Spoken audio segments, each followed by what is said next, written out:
Oke, kita lihat contoh lain untuk homomorfisme. Let's say G itu adalah himpunan yang isinya 0, 1, 2, 3, dan G ini bersamaan operasi jumlah modulo 4 itu merupakan suatu grup dengan elemen identitasnya 0.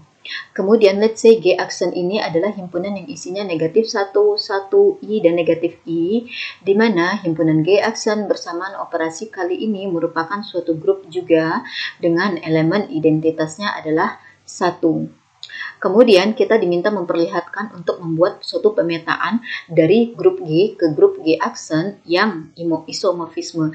Nah, isomorfisme berarti homomorfisme yang bijektif ya. Nah, sebelumnya kita akan membuat dulu tabel Cayley untuk grup G ini, yaitu ini, di mana ini merupakan anggota dari himpunan G tadi. Ini juga anggota dari himpunan G. Kemudian yang ini adalah hasil-hasil penjumlahan modulo 4 terhadap antara anggota di himpunan G.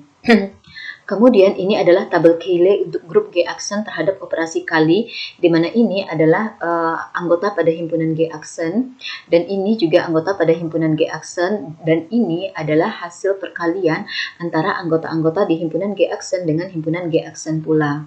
Nah, selanjutnya kita akan membuat pemetaan dari grup G ke grup G aksen sedemikian sehingga dia membentuk homomorfisme.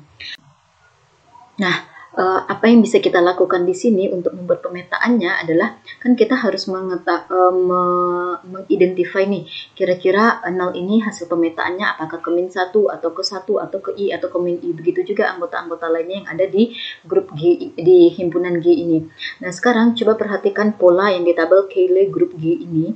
Ini 0 secara diagonal, ini 1, ini 2, kemudian ini 3, ini 0, ini 1, ini 2. Oke, jadi ketika kita lihat strukturnya itu sama anggotanya dalam sejauh kita diagonal yang sama ya ketika kita tarik garis.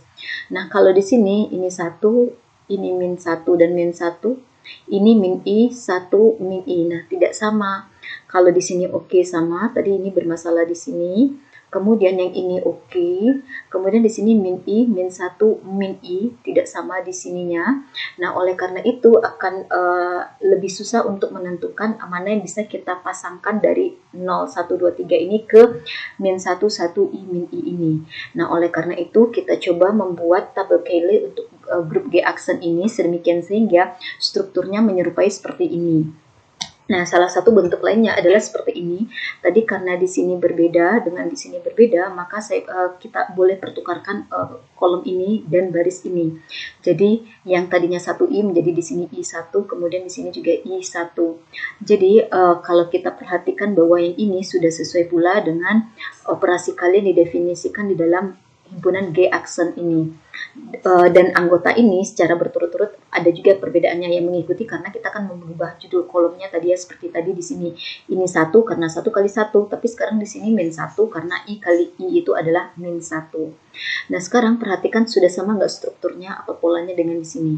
Nah, ini 0, oke, ini 1 sendiri, kemudian yang ini sama-sama min I semua, yang di sini sama-sama min 1 semua, yang di sini sama-sama I semua, yang di sini sama-sama 1 semua, dan di sini sama-sama min I. Nah, karena strukturnya sudah sama dengan ini, kita akan lebih mudah untuk mendefinisikan pemetaan dari grup G ke grup G aksen, yaitu Pi dari G ke G aksen bisa kita definisikan sebagai berikut bahwa nilai Pi 0, ini kan 0 ya, nilai Pi 0 sama dengan 1. Kemudian untuk yang 1 ini, Pi 1 sama dengan, kita definisikan dia sama dengan negatif I ini. Kemudian Pi 2, yaitu ini 2 ya, dia kita definisikan sama dengan min 1. Kemudian terakhir Pi 3, ini Pi 3 kita definisikan dia sama dengan I. Nah, kita amati apakah dengan mendefinisikan pemetaan yang seperti ini maka terjadi pemetaannya merupakan pemetaan yang homomorfisme. Perhatikan pula bahwa 0, 1, 2, 3 benar adanya merupakan anggota dari himpunan G. Kemudian 1 min I min 1 I ini benar merupakan anggota dari himpunan G aksen. Nah, ceklah apakah benar homomorfisme berlaku. Caranya adalah seharusnya idealnya kita ambil sembarang bilangan yang ada di G ini, kemudian cek apakah berlaku homomorfisme di mana let's say A, B itu anggota dari himpunan G, maka cek apakah P dari A tambah B, karena kan ini adalah operasi yang didefinisikan dalam G, itu sama dengan PA kemudian dikali dengan PB. Kenapa di sini kali? Karena yang di sini adalah antar anggota dalam himpunan G aksen. Jadi penjumlahan modulo 4 ini untuk operasi yang di dalam grup G, dan kali ini untuk operasi yang didefinisikan pada G aksen. Nah, kita harus bisa membuktikan seperti ini idealnya. Nah, kalau mau dicoba, misalkan nih saya ambil pasangan 0 dengan 2. Pi dari 0 ditambah 2 itu sama nggak ya dengan P0 dikali P2, di mana penjumlahan modulo 4 dalam grup G, kemudian kali ini dalam grup G aksen, karena di sini grup G dan grup G aksen itu operasi yang didefinisikannya berbeda, jadi harus disesuaikan lah. Kita lihat Pi dari 0 ditambah 2 itu tentunya adalah 2, dalam penjumlahan modulo 4 juga demikian. P0, nah tadi kita mendefinisikan P0 itu sama dengan 1 dikali dengan P2, kita mendefinisikan tadi P2 itu sama dengan min 1. Oke, jadi kita punya 1 kali min 1 adalah min 1. Nah, kita lihat nilai P2 itu sama dengan apa? Nah, P2 di sini kan emang benar sama dengan min 1 kan ya? Dan min 1 benar adanya sama dengan min 1. Oleh karena itu, yang ini terpenuhi. Kemudian bisa cek lagi Pi dari misalnya 3 ditambah 2. Sama nggak ya dengan Pi dari 3 dikali dengan Pi dari 2. Nah, ini penjumlahan modulo 4 ya. Berarti 3 ditambah 2 modulo 4. 3 ditambah 2 modulo 4 itu kan sama dengan 1. Jadi yang di dalam kurung ini kita ganti dengan 1. Untuk P3, P3-nya kita punyain adalah I. Dikali P2 kita punyain min 1.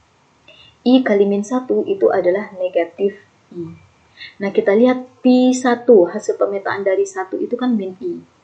Nah, sama, ruas kiri sama dengan ruas kanan. Maka, yang kondisi ini terpenuhi.